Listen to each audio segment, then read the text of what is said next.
You ask Tiger to solve. This deals with linear equations with one unknown. The final result is x equals -4. Let's solve it step by step. Swap sides. Group all constants on the right side of the equation. Add 3 to both sides. Group like terms. Simplify the arithmetic.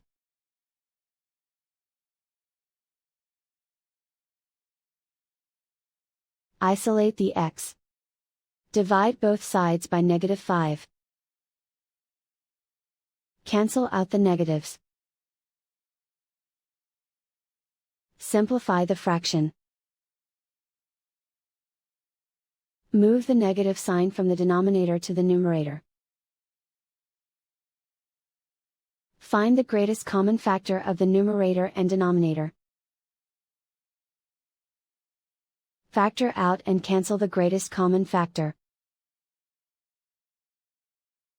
And so the final result is x equals -4.